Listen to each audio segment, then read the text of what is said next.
earn more money but too busy to start a side hustle? Do it the right way and teach your money to make more money for yourself, even when you're asleep. Dale Corpus will show you just how here on the School of Cashflow. With his entrepreneurial mindset and extensive experience in real estate and finance, Dale will help you become a responsible, strategic, and passionate passive real estate investor. Learn how you can increase your earnings or find more ways to make money, only here on the School of Cashflow.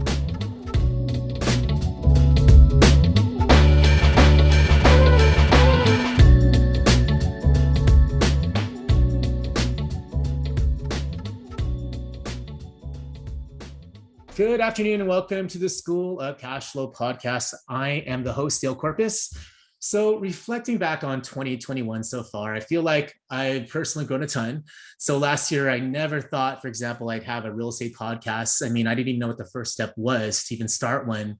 But, I'm moving on and I'm learning. And so here I am now booking guests, again, learning a ton of things, networking more and surrounding myself with bigger thinkers. And honestly, I'm having a great time doing it all. It's been helping me up my game, elevate my mindset, and it's giving me an outlook on life that life's full of opportunities, and the people that you surround yourself with, and meet up with can really catapult that progress. Anyway, I've mentioned GoBundance in past episodes of mine.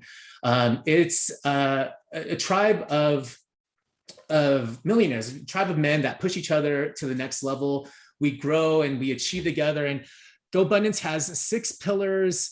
That's the foundation of the tribe so that we could live healthy and wealthy and extraordinary lives. And I didn't share this before, but I thought I'd do it now. I'll share some of those pillars on this. Like number 1 is age-defying health. It's being in peak physical condition so we could live, long, incredible lives.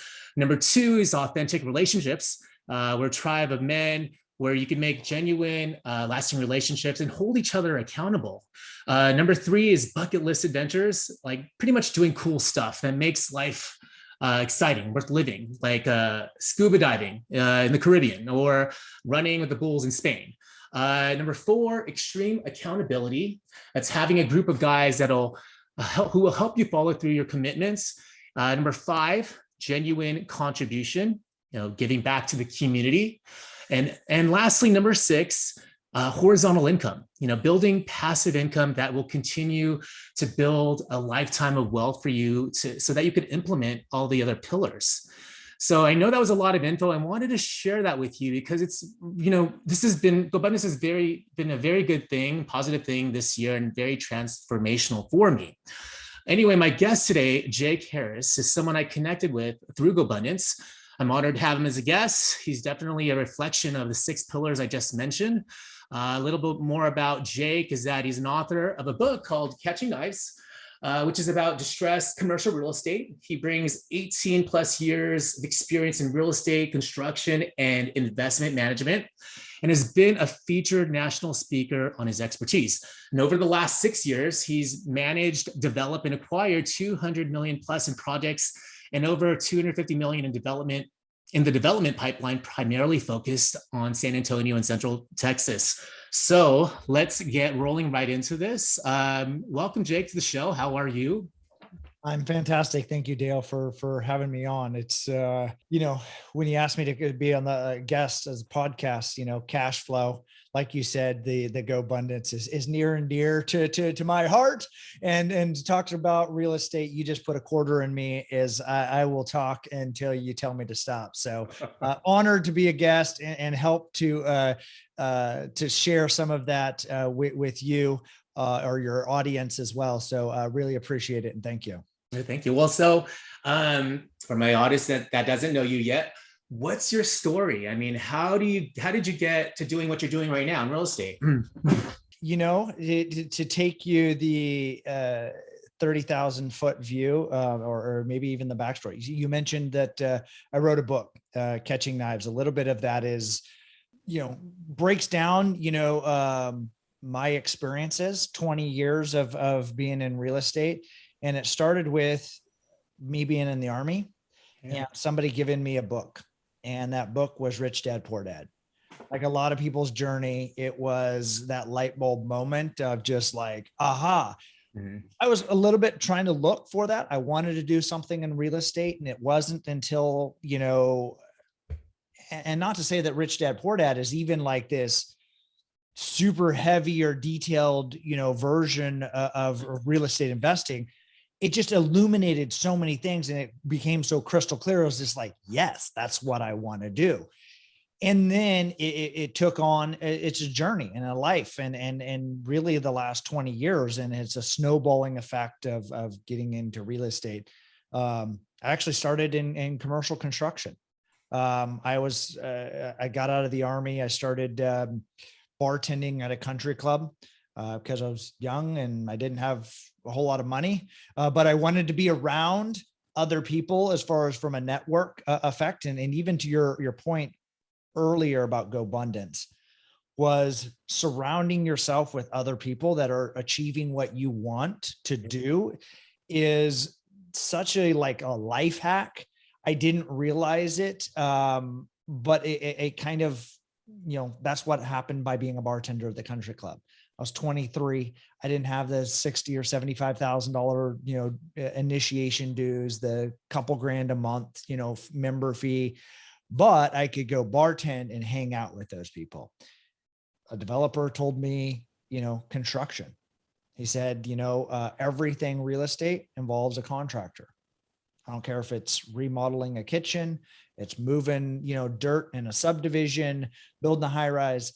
Every facet of real estate involves a contractor. And the people that have had the shortest learning curve or straight into success are the people that have come from the trades, because they know what things should cost. They know the system, the mechanisms in which it's going to, need to go through.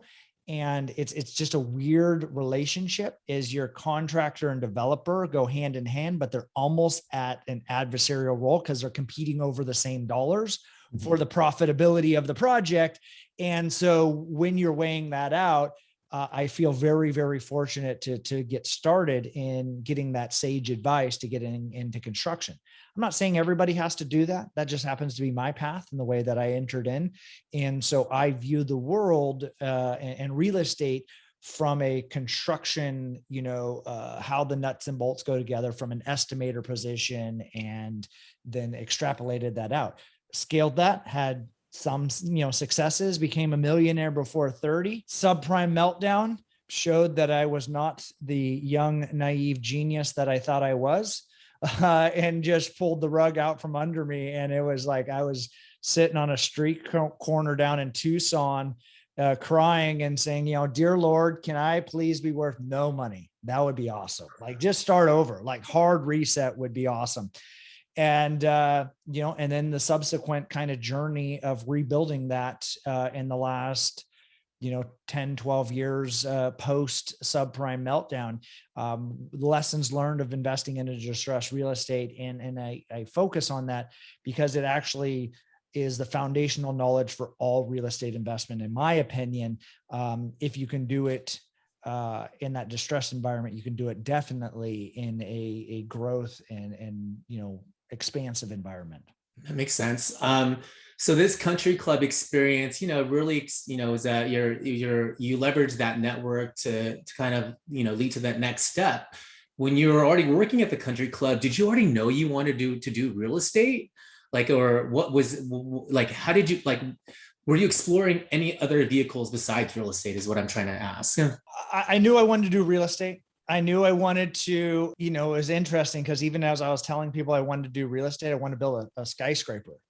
And I got a job as or an interview, not a job, just an interview as a leasing agent for an industrial developer. So they built warehouses. And so I came in as a leasing agent interviewee, and I was like, I want to build skyscrapers. I actually didn't even know what a leasing agent did. I had no idea what, an industrial building versus an office building. There's these other things. I didn't really fully understand. I just was like, I want to develop and build a skyscraper. And they're like, you're not going to do any of that in leasing, concrete tilt-up warehouses. And I was like, yeah, that's what I'm going to do in the future. And they're like, I'm sorry, you're not right for this position. And so what it was is like, I knew I wanted to do real estate. I didn't know how or what or anything other than I, read this book that, I decided I wanted to build a skyscraper. And then I had Rich Dad, Poor Dad, and Rich Dad, Poor Dad was the, first step in that direction. But I didn't actually know how to do anything or what the difference from anything was. And so as I was being in that environment and that network, I was asking people, and then they gave me advice as far as say, do this, do that. Here's the next step. And so, and we're really what it was is, and I think this goes back to some life philosophies is you don't actually need to know where the end point that you're going. You don't need to see all the steps in a staircase. Like you may sometimes only need to see the next step or two. Mm-hmm. And then by taking action and then actually, doing the next step and the next step, the rest of that kind of is revealed to you. When you establish a goal and a direction that you want to go, that's good for setting sail that way.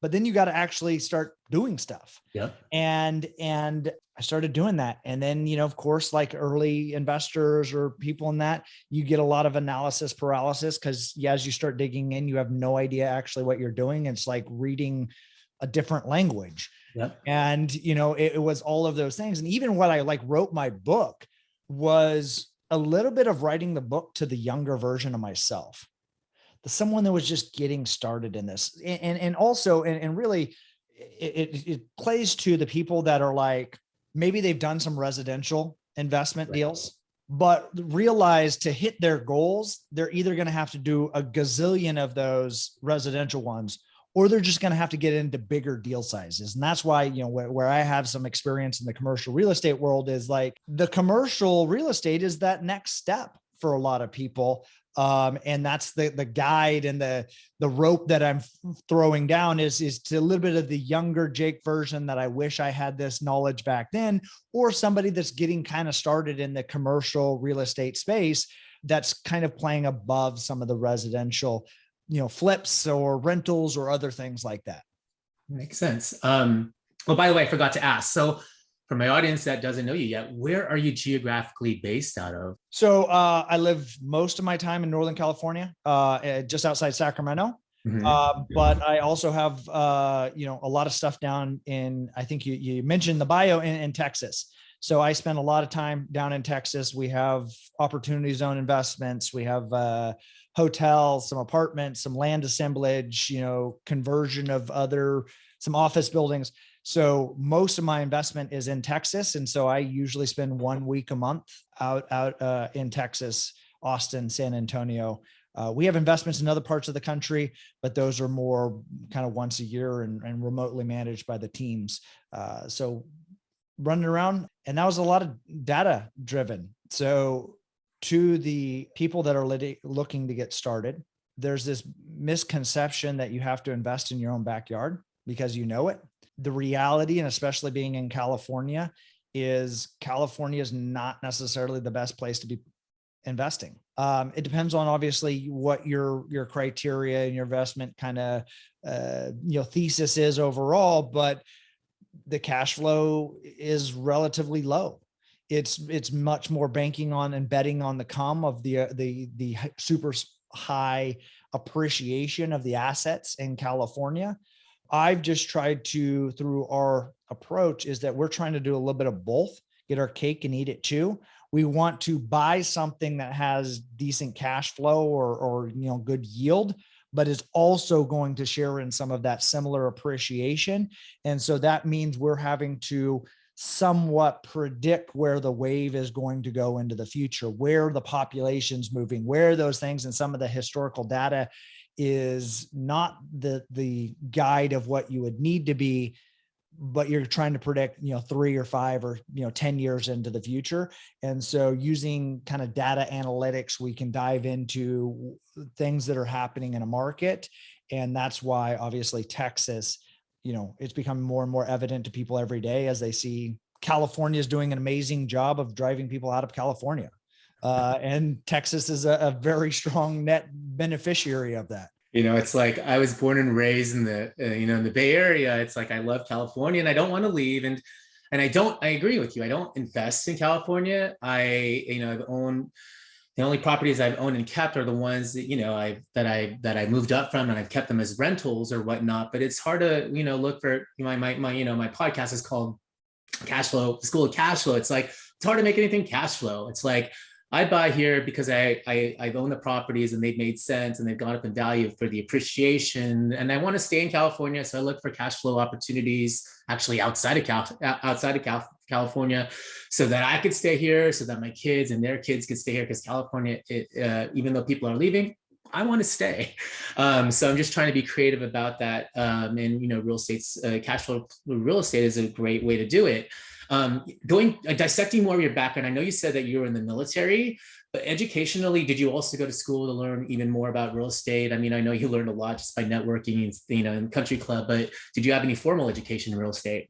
Yeah. So, I mean, as I've kind of, dove into that. So yeah, in undergrad, I got a degree in entrepreneurship. And then I went to grad school.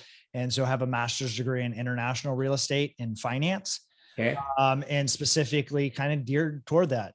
I have a broker's license in California. We've done, 1,200 flips in 23 states. Like that, the bio said, there was some, few $100 million worth of deals that we've done or currently doing. That just kind of goes to, like I said, it's 20 years worth of my, experience that I've been doing it. But what's not translated in there is the hundreds and hundreds of books I've read and the, thousands and thousands of hours of study. And so that's the one big thing. GoBundance is an example of this. Is people that are, now just discovering cash flow or just discovering some of these investment things, is they're comparing themselves to maybe someone's chapter 7 when they're on chapter 2. And so, or they have FOMO, is that they see all these things happening and it's like, I want to go do that. And they just want to jump into a $10 million deal out of the gate. And that may actually work out just fine for them. And honestly, there's some people I've coached that, through some deals and things like that, they made $1 million on the first deal that they did. And it was just like, dang, that took me like 6 years or 10 years or something like that to do that. And you did it out of your first deal. Like, man, you're awesome. Part of that's maybe the current environment and the economic nature of the makeup of some of those things, and being a bit in the right place or right time. And not to say that, just because I coach someone that they are going to make $1 million on every deal or anything else, or that I'm that great. It's a myriad of factors that play into it. So formal education for me was very valuable. I don't know if my kids will go off to college. I'm trying to instill a lot of the things that I wish I learned as a kid. There's a quote that somebody talks about that says, don't buy your kids the things that you didn't have, teach them the things you wish you learned. And so like we're helping to put in, and it's an interesting concept, is like, how do you do inception to your own kind of kids, not in a malicious kind of way, but put those little seeds into their mind that then you're watering and creating the environment that blossoms and grows. And I think it is specifically around the abundance mindset. When you're looking at, you can learn how to do anything. And if you have that, there's also abundance. And it's almost like you can just walk around, in today's age, is just find a side hustle that makes you an extra 50 grand a year. And, can you take that 50 grand a year and invest that into real estate? And then over time, can you invest it in syndications or put it in deals or do things? And that grows over a longer time period. And I think that is the biggest like aha kind of moment of real estate investing, is people want the shortcut, the magic pill, the get rich quick. And I go, real estate in general is not a get rich quick thing. It's a get rich slow, but it's a get rich sure for sure if you play out this playbook. If you're trying to shortcut this, not do the work, not go through these things, that easy come, easy go is exactly how it plays out. At least my life experience has been that. And so, there are fundamentals that education builds into that help you build that repeatable system that's going to grow over time and put you in a position to have that lifestyle that you really ultimately want. Yeah, that all makes sense to me. I mean, I wanted to just dissect GoBundance a little bit more. I mean, for those of you guys in my audience that don't know, I've just joined GoBundance December of 2020. It's almost been a year. Jake, I know you've been in it, I don't even know how long, but longer than I have. So I wanted to ask you, it's like, how did you even hear about it? How long have you been in it? How long have you been in it? And like, what has it even done for you so far? Yeah. So I don't know how long exactly, 5-ish years. Okay, got you. Yeah. So, and maybe, so it was, one of my friends introduced me to it. It was actually not quite that widely known. It was maybe when there was 100 people or less than 100 people. My friend Aaron Amuchastegui and I were friendly competitors. And we would, we used to go to courthouse steps. We'd, flip houses, buy foreclosures, and you'd hang out with these same people every single day. So it was almost like, coworkers. You'd go hang out on the courthouse steps and, be like, hey, how's the kids? Oh, they're good. What are you doing this weekend? And so then after building that friendship and relationship, he discovered GoBundance somehow. And then he said, hey, you should look to join, GoBundance. I think it's something that you would, appreciate. I was super busy at the time when I first got introduced to it. I was like rolling out the nationwide kind of flip business. We just had our first kid, there were just so many things. Like, I didn't have an extra anything, let alone like, hey, I'm going to go drop a bunch of money on a boys trip, to Whistler.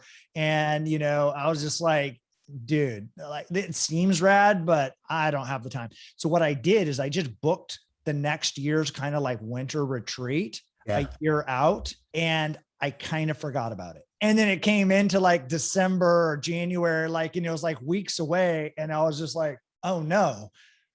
And I told my wife, I was like, hey babe, I remember I told you I booked this trip thing to this like mastermind, and she was like, yeah. And I was like, hey, it's like next week, like, we'll be gone for 5 days. Sorry, so I showed up, and it was the first time in my life that I found my people. So I've always been a little bit different. I've been kind of the lone wolf when I was in the Army, when I was in school, when I was just kind of I was a little bit different than, my family and, just the way I thought and kind of process things. And so I was like, hey, I'm just a weirdo. I'm kind of this own thing. GoBundance is a group of me's, as far as other weirdos. And I showed up there and I was like, oh, you're a weirdo. Like, I'm a weirdo. Like, oh, now we're friends. Yeah, let's hang out. And so it was the first time in my life that I had this connection with a whole bunch of other guys at a level that I never, ever experienced in my life. And it was like, I found my tribe. So then you asked about what has it done and changed my life. Every single aspect of my life is better because of GoBundance. And I tell you that is not, no joke. It is not to, hey, you got to go join GoBundance as a tribe. But for me, every single aspect of it, because of the accountability, because of the group of the people, and to be honest, like, accountability sounds, sometimes worse, because like people are like, I like doing what I want. I don't like other people holding me accountable to that. And it's just, I believe a human nature thing is that you don't want people telling you what to do. And it's not that these other people are telling you what to do. What it is because they could kind of care less whether you say you're going to work out or not. Like, it does not affect their life at all if you're 200 pounds overweight. Like, there's like, dude, we're cheerleading for you, but we're still focused on ourselves. But they want to say, hey, you said you're doing this, and you're going to have to answer to them. Did you do the workout? Did you do the push-ups? Did you do the whatever? And it's just that general knowing that you have to answer to somebody else that gives you that external little bit of motivation that allows you to pinpoint, and they uncover the thing that you probably don't want to talk about. Of those 6 pillars you mentioned, You might be crushing it in 5 of them, but they're going to say, wow, that's awesome. You're making lots of money. You're having amazing sex with your partner. You're doing these other things, but how's your giving back to society? How is your relationship with your parents? How is those other things, because you glazed over it, you skipped over it, and you're like, it's not great. And so it's like, okay, so tell us about that. Like, what is it about that? How can we help you? How can we give you some value in that area? And so that each one of those pillars. And so I've just passed 2 years working out every single day. Congrats. Because my GoPod said, hey, and really I'm pretty good at BSing myself, coming up with excuses of why I shouldn't work out. Oh, I got in on a late flight. My wife has to work early or something. So, I'd have to work out at 5 a.m. Like, you did. I'm really awesome. Just ask me to come up with excuses for myself of why. So then they challenged me and they said, hey, you're stubborn. And my mom mentioned this at one point and said I was stubborn. How do you use your MO, your modus operandi? What are your superpowers? Yeah. They could either be negative or positive. How do you transition that and say how this is your normal operating system? How can you use your stubbornness that you don't negotiate with your working out every day? And so it's like, man, I've been injured. I've been sick. I've done other things, and I work out every day for 2 years, past 2 years right now. I got a kind of like a torn calf muscle. And so I'm not very fast right now on my working out, for my walks. I was running, and I'm still doing 3-4 miles a day, and you just got to work it out. And it was like David Goggins, if the leg's broken, we'll figure it out. And that has been a mindset shift, mindset shift for me from GoBundance and being around other people like you and others. And it's just like, yes. Yep. Like, I feel like I'm a freshman in GoBundance, but just in the last, almost, 12 months that I've been in it, it's just really opened my mind to like what I can do. I mean, I think I had my own self-imposed limitations, and just seeing what everybody else is doing, I'm like, oh my God, how are they doing all of that? It's just, and then this guy, and then this guy is doing that, and this guy, how are they doing this? And it's just really broadened my horizon and opened up my mindset. I mean, yes, I'm a weirdo too. I get exactly what you're saying, because now I feel like I have more people that can relate to me, and I could relate to them. And there's that synergy out of it there. But I just feel like, there's just so much more yet to tapping into my potential. And just connecting with more of these, we call each other Go Bros, everybody. GoBundance, we're all men. And so we call each other Go Bros. There's so many more folks that I could just learn from. And just, I get a lot of perspective talking to just people, how they tick and they operate, and how they got to where they're going to be. And it's really, really motivating for me. So again, it's just, you're one of those folks too. So again, thank you for sharing out about, talking about that. This was not supposed to be a GoBundance commercial, but I'm getting a lot out of the community, which is why I wanted to talk about it. But switching gears, I wanted to go back to your investing. I mean, curious, you started investing, like, what the heck was your first real estate investment? What was my first investment? Yeah. So the first investment was a house down in Phoenix. I was living, I was actually right kind of where you are. I was staying in San Ramon. Oh, okay. I was living out of the extended stay hotel, and I was fixing up office buildings. I was working as a superintendent for a commercial construction company, and off of San Ramon, Boulevard, as far as right off the freeway. And there was these low-rise office buildings that Equity Office Properties had purchased, and we were fixing them up. And I was living out of like the extended stay over by the 24-hour fitness. Yep. And I bought a house in Phoenix, and actually Glendale, Arizona, specifically on the west side. I'd flown down there to buy some cars at auction. So you could buy, cars at auction, Manheim, Bashas, as far as, and I would, flip them, and you could make $1,000, $1,500 a car by bringing them and shipping them. And so, just kind of hustling things and doing, and I saw that houses were like $100,000 or $150,000, like brand new houses. I walked in because I had extra time. So I was touring around.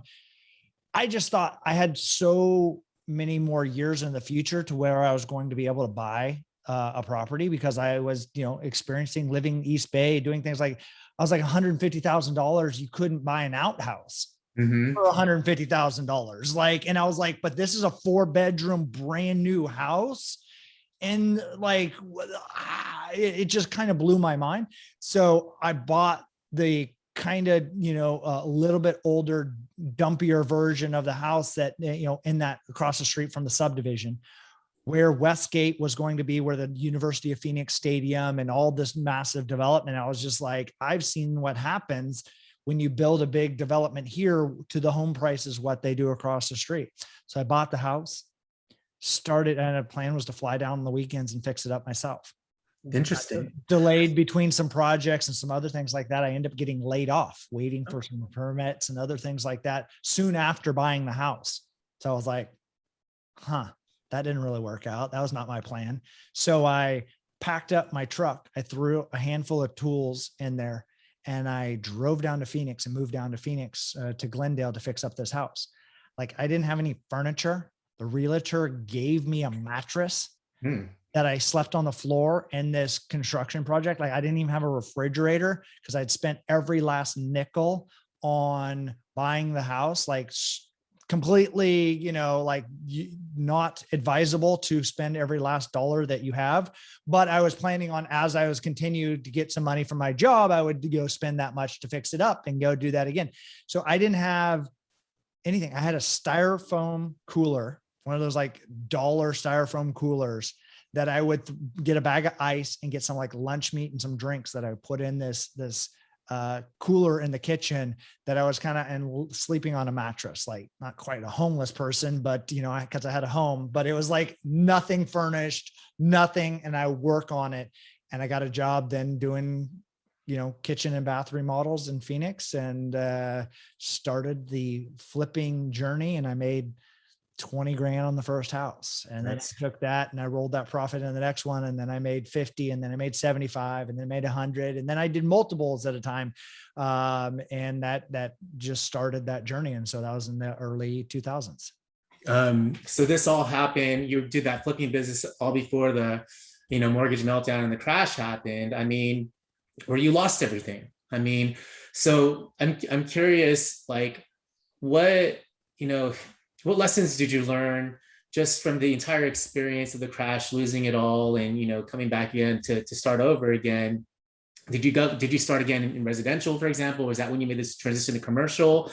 And how did you even pull yourself out of that? You must have been, mentally, it's just like you have to have such a strong mindset just to move forward.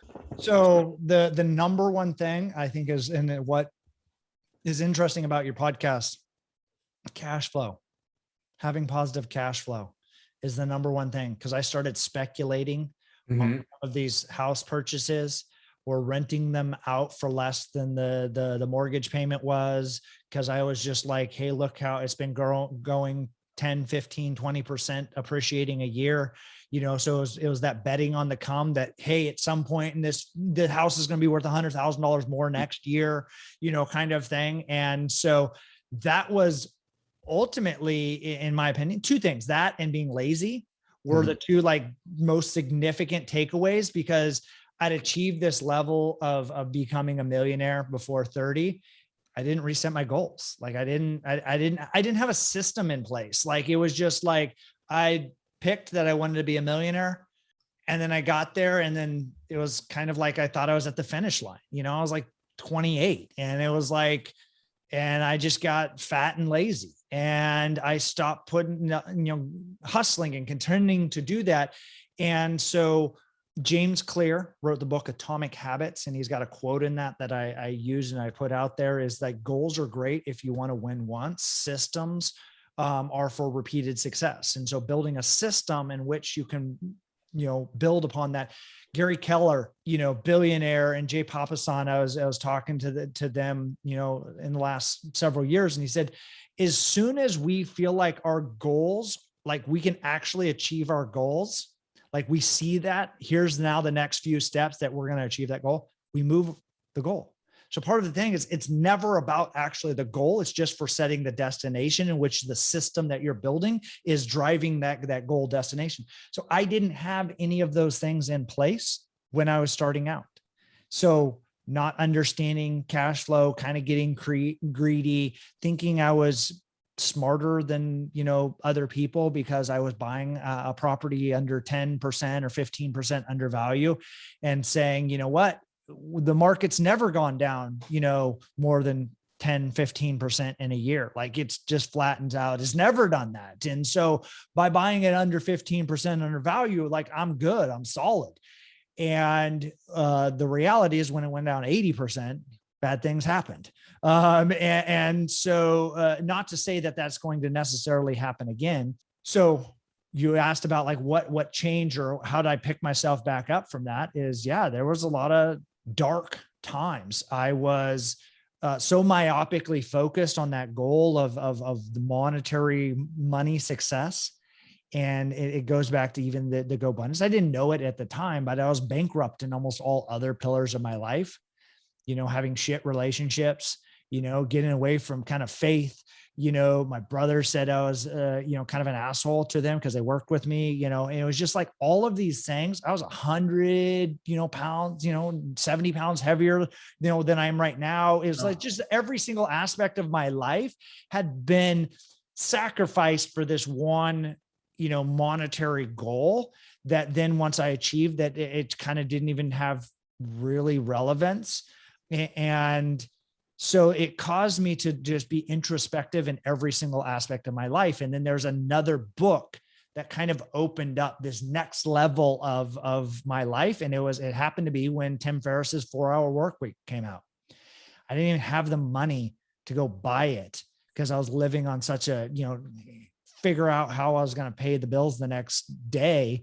I would walk over to the bookstore when there was actually bookstores that existed, and I would read the book, a little bit by a little bit, and then I'd put it away and put it back on the shelf and then go walk home. And I walk back and then I read where I picked up the next day and read that book. And the 4-Hour Workweek, for those that don't know it, it's not about working 4 hours in a work week. It's how do you 10X your performance? How do you 10X what you're doing? And it requires a different mindset and a mind shift of how you're approaching things. Because if you're just trying to get 10% better, save a few hours, you can do that and oftentimes grunt out the work. But when you're trying to 10X something, it requires a paradigm shift in your mindset. It requires a paradigm shift in the systems that you're building. And so to me, that was that next level of unlocking. And it's still a journey that I'm on today. 12, 14 years later, like it is a building, a snowballing effect of how do you continue to refine that? I know this is a shock. I tell this to my wife. I say, I know it's a shock, but I'm not perfect. I still have flaws and I'm still working on it. I'm a work in progress.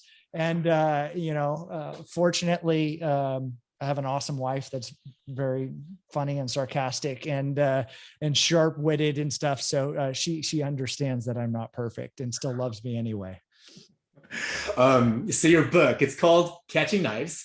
The two things on that. So I know it's about distressed real estate. So why distressed real estate, and how did you come up with the name Catching Knives? What does that mean?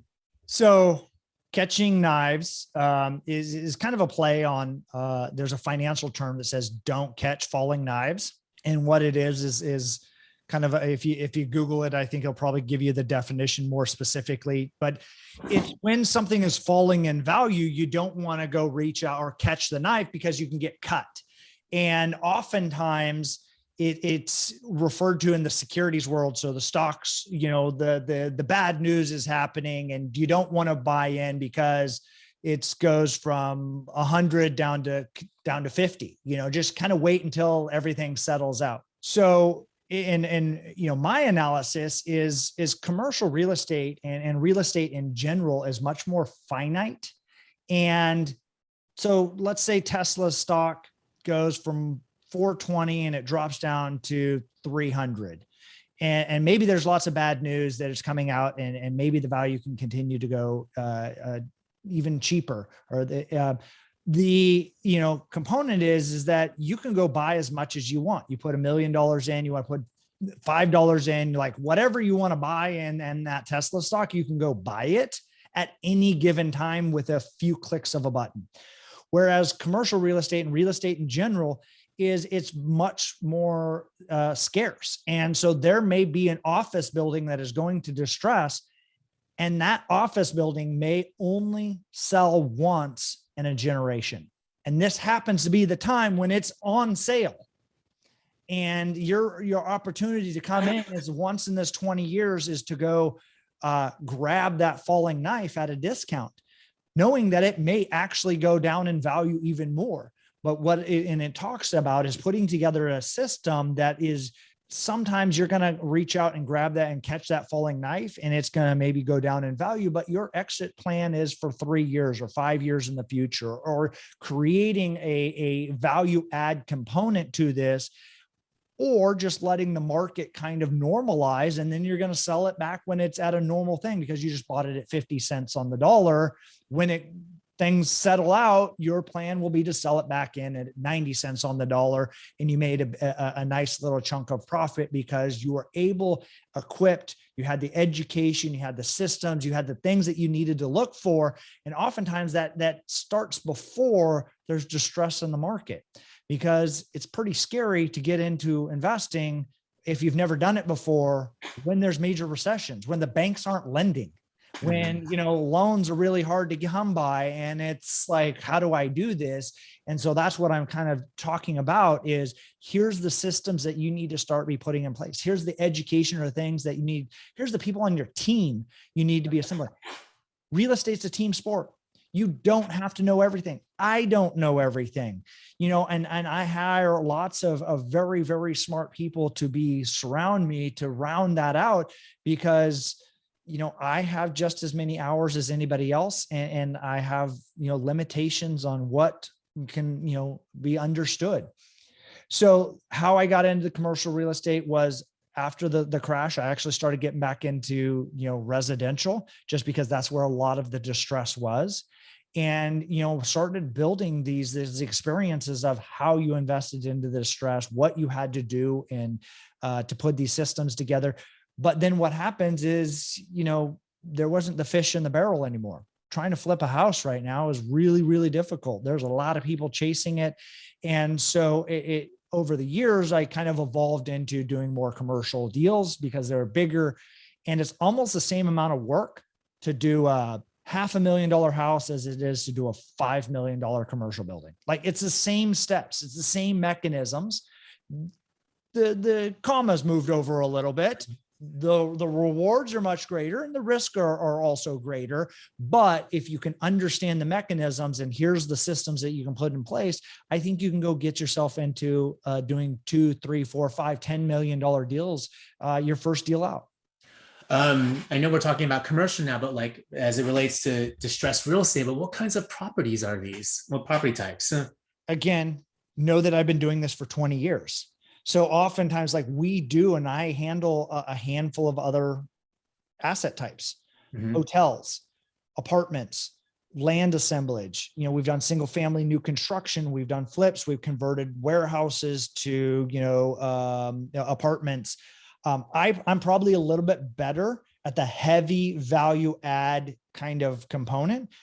And part of that is, we talked about earlier in the call about having a construction background. Yeah. And so I can see how we could turn this very, very distressed asset, functionally obsolescent, or repurposing it or changing the use overall, because I see the world in that lens of construction.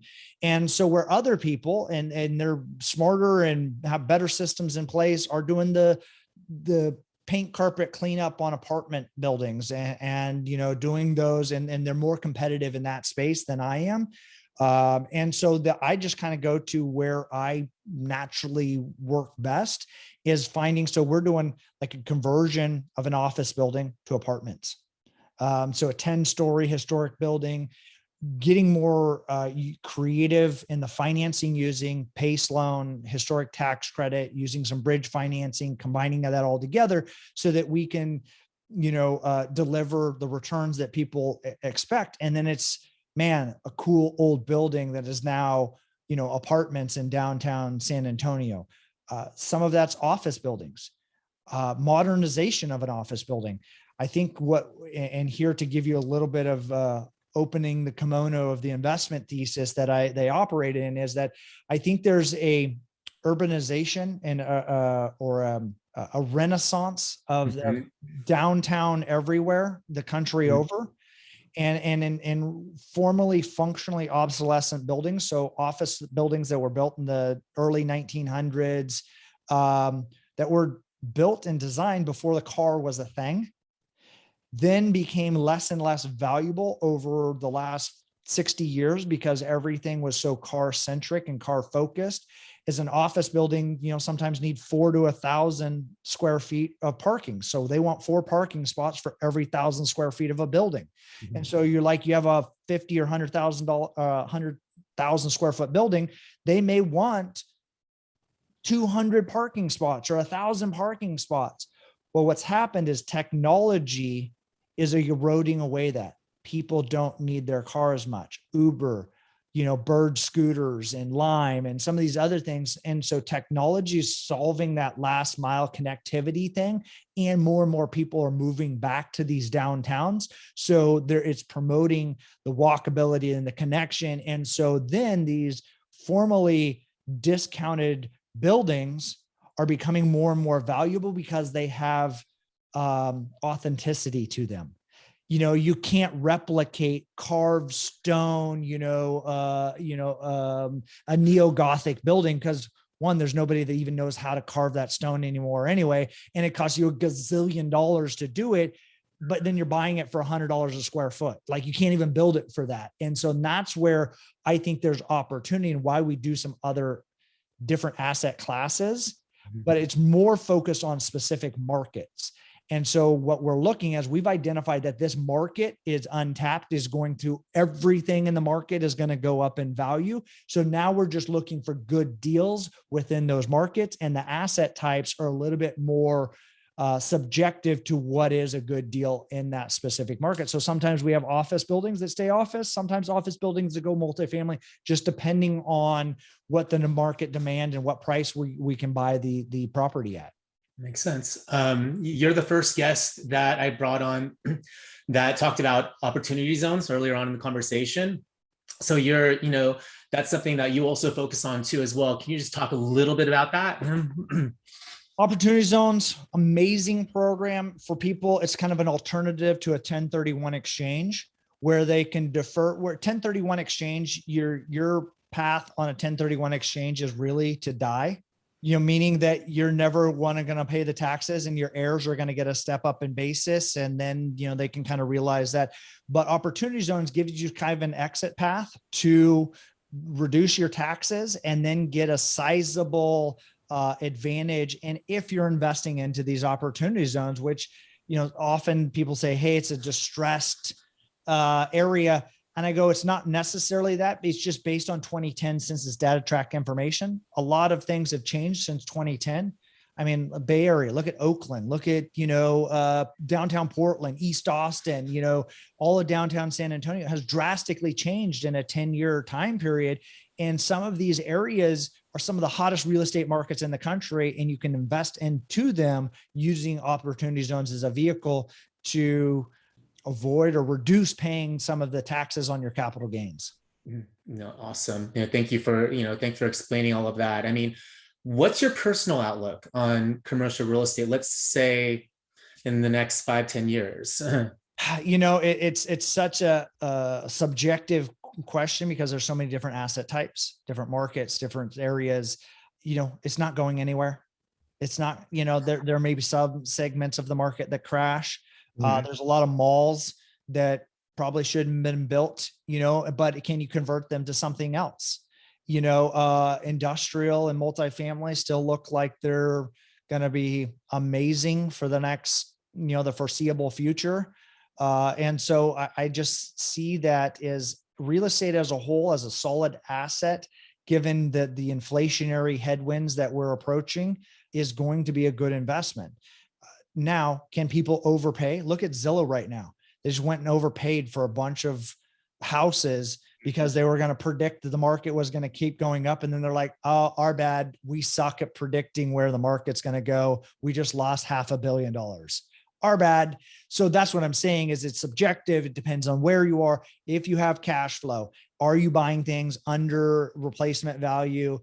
Is there a need for that market? Is it a growing market in population to other things? I think it can be a amazingly fantastic vehicle for cash flow appreciation and growth of net worth and assets over the next 5-10 years. No, got it. No, thank you. I have some final questions for you. Sure. As we're closing up this episode. What are you excited about in your business even right now? I'm super excited about hospitality.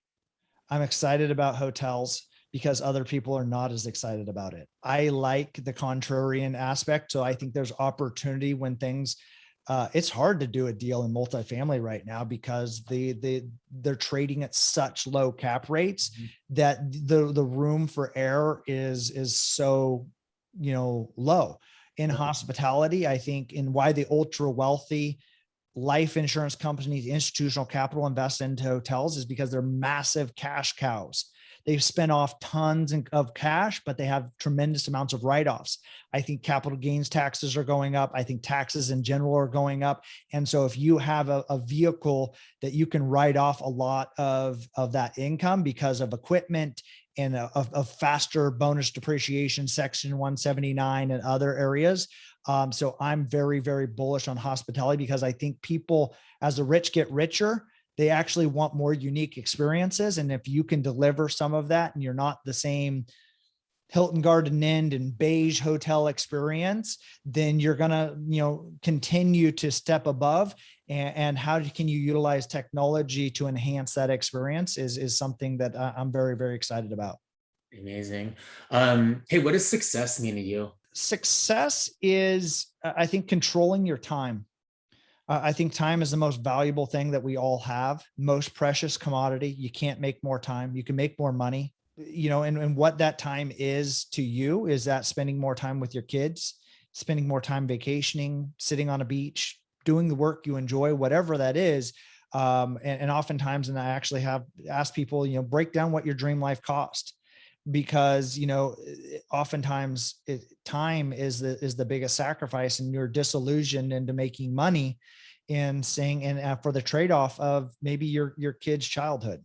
That's a good perspective. Thank you for sharing that. I mean, on a related note, what's your superpower that's contributed to your living the life you have right now? Persistence is probably the biggest one. It's probably why my wife and I are married. It's just like, I'm very good at seeking. I said the stubbornness or persistence. The thing is that once I kind of lock on to a trajectory is I'll figure out how to do that. And so that bodes well for real estate is, kind of dogged determination after stuff. And then I dive deeper and get a lot of data and information. And so I figure out more things, and I can tell you a lot of stuff because maybe I didn't go to the right schools or have the right, trust funds or other things that maybe other people had as advantages. And learning and knowledge is free. It's just whether you putting in that hard work and using that persistence to your advantage. And so then that's where I think I can excel, is given a long enough time period, being persistent and the ability to pursue things with learned skills and education, as I can outlast most other people. That's amazing. You're very resourceful. You're very resilient. I mean, I see similar traits in me too. So that's amazing. And last question for you is, what's the best way for somebody to connect with you, get a hold of you? Kind of like you, Instagram is my main jam. Jake.realestate, or at jake.realestate. Catchknives.com is where you can sign up for a newsletter. We release some other things about the book. Obviously you can buy the book, Catching Knives, so you can buy it through that Catch Knives. You can buy it on Amazon. You can buy it a lot of other places. And then you can find me usually just by Googling me now, which is crazy enough. It's kind of humbling to have that experience. I'm not the guy on Deadliest Catch that has the Discovery Channel. I have not gone to jail or done anything of drugs like that. So those are not me. If you find that, and when you're Googling those out there, at least I'm not aware of any of those. Well, thanks, Jake, for being on the show. That's all for today on this episode. Really enjoyed our conversation. You're full of wisdom, you're full of knowledge, and there's a ton of golden nuggets that you left on this episode that my audience can appreciate. I certainly appreciate you, and to my listeners, thank you for checking out this episode of the School of Cashflow. Remember to leave a podcast review on iTunes, as it helps me attract more great guests just like Jake. So until next time, live life abundantly.